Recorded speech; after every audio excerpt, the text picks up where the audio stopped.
In the world of sports entertainment, the only thing more intense than the action inside the ring is the battle for supremacy outside of it.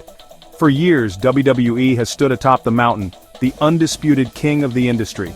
But in 2019, a new challenger emerged in All Elite Wrestling, or AEW, backed by significant resources and a roster of hungry talent.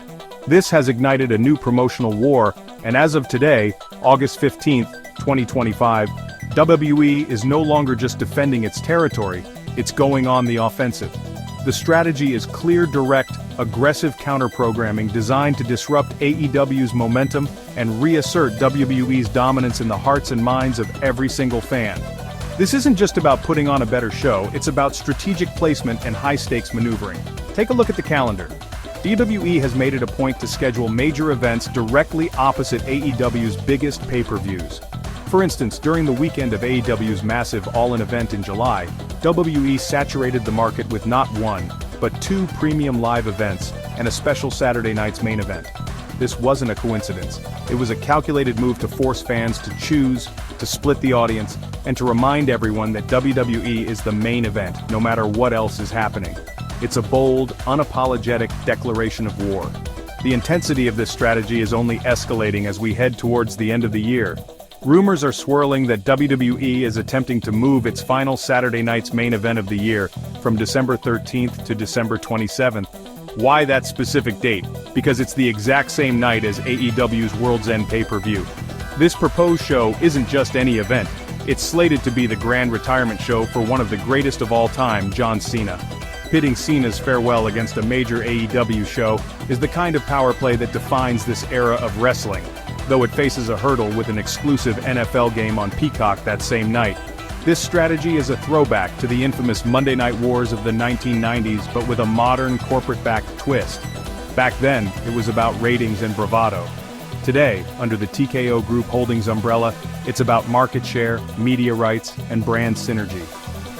By directly challenging AEW on their biggest nights, WWE isn't just trying to win a ratings battle, it's aiming to control the entire narrative of professional wrestling. It's a high-stakes game of chicken, and WWE is flooring the accelerator, confident that its brand, star power, and legacy will force the competition to swerve first. Now let's talk about the wild card in this entire scenario: TNA Wrestling. For a long time, TNA, formerly known as Impact Wrestling, has been the industry's resilient third player, surviving against all odds. But now it appears to be entering the fray not just as an independent entity, but as a potential strategic asset for WWE. A working relationship that began with talent exchanges in early 2025 has blossomed into something much deeper. Sources suggest this partnership includes a crucial clause, an option for WWE to purchase TNA outright, along with the right of first refusal to match any other potential offers. This fundamentally changes TNA's position on the board. This alliance is already being weaponized. The buzz in the industry is that WWE is quietly influencing TNA's ongoing media rights negotiations. The goal? To convince TNA to move its flagship television show from its current Thursday night slot to Wednesday nights, directly opposite AEW Dynamite. This move would serve a dual purpose for WWE, media group, fans watching wrestling match on TV, split audience reactions, wrestling fans debating in bar at stock at distribute _equally. It would fracture the non-WWE audience, forcing fans to choose between AEW and a TNA product bolstered by potential WWE superstar appearances.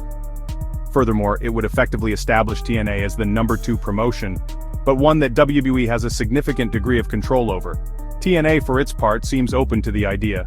TNA President Carlos Silva has spoken about the positive momentum in their media rights talks with potential partners like A&D and the CW, both of whom have existing relationships with WWE, in the mix.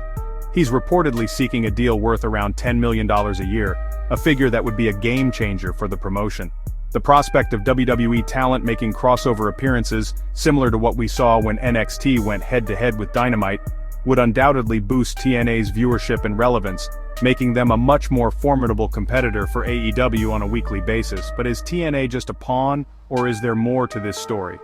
Rumors of a full-on sale are gaining traction, with names like former UFC owner Lorenzo Fertitta being whispered as a potential buyer with close ties to TKO.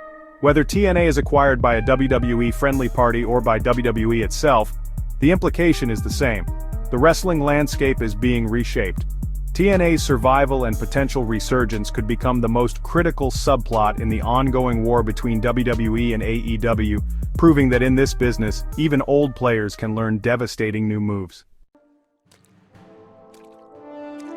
At the end of the day, promotional wars are fought by the superstars in the ring, and WWE is loading its cannons with some of the biggest names in history.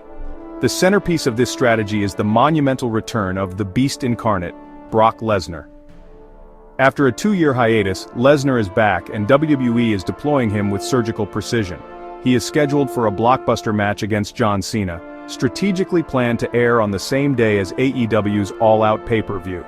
This isn't just a dream match, it's a direct shot across the bow, a statement that WWE can pull out a WrestleMania-caliber main event whenever it chooses. The match itself is a source of intense internal debate within WWE. On one hand, you have John Cena, who is on his farewell tour. Many believe he should get the victory as a tribute to his legendary career, a final triumphant moment against one of his greatest rivals. On the other hand, some key figures backstage argue that Brock Lesnar in his first match back needs a dominant win to re-establish his fearsome aura. It's a classic booking dilemma: do you honor the past or build for the future? Cena himself has publicly stated he has no say in his opponents, leaving the decision entirely in WWE's hands. This clash of titans highlights the sheer star power WWE can leverage. John Cena is a global icon, a Hollywood star whose return to the ring for a final run is a major mainstream news story.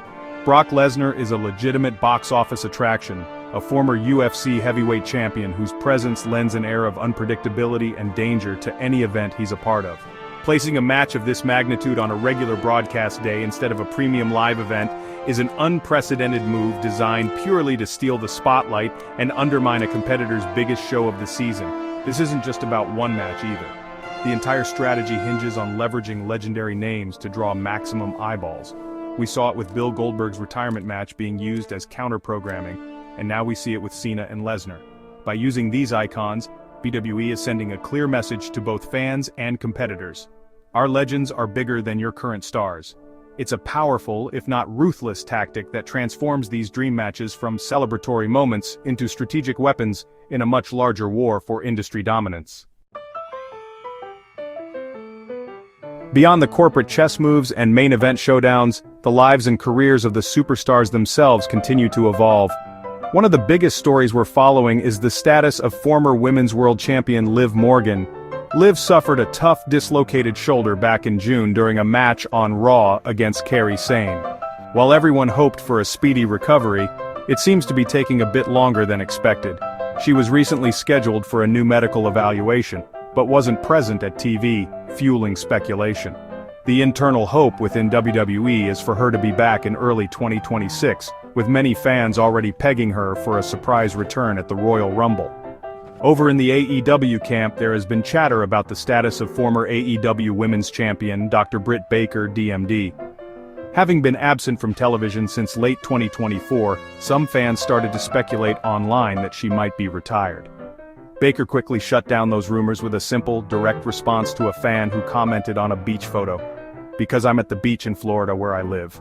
It was a classic DMD reply, putting an end to the gossip while leaving fans wondering when she will make her return to the ring and what her future holds in a rapidly changing company. On a lighter note, let's talk about some of our favorite veterans. The one and only R-Truth has officially confirmed that his more serious Ron Killings persona is gone for good. On a recent podcast appearance, he declared that he is now the real definition of the people's champion, fully embracing the comedic, beloved character that has made him a fan favorite for years. Meanwhile, Seth freaking Rollins had a moment he'd probably rather forget on the show Good Morning Football, where his pants completely ripped open while he was demonstrating a football tackle. It was a hilarious viral moment that shows even the most stylish superstars aren't immune to wardrobe malfunctions. Finally, a truly bizarre story comes from the independent scene involving WWE Hall of Famer Tony Atlas. At a recent Limitless Wrestling event, Atlas reportedly got on the microphone to give a eulogy for the legendary Hulk Hogan, who, for the record, is very much alive. The crowd, understandably confused and perhaps a bit uncomfortable, reportedly booed the speech, causing Atlas to stop. It was a strange and awkward incident that has left many in the wrestling community scratching their heads. It just goes to show you that in the wild world of professional wrestling, you can truly never know what to expect next.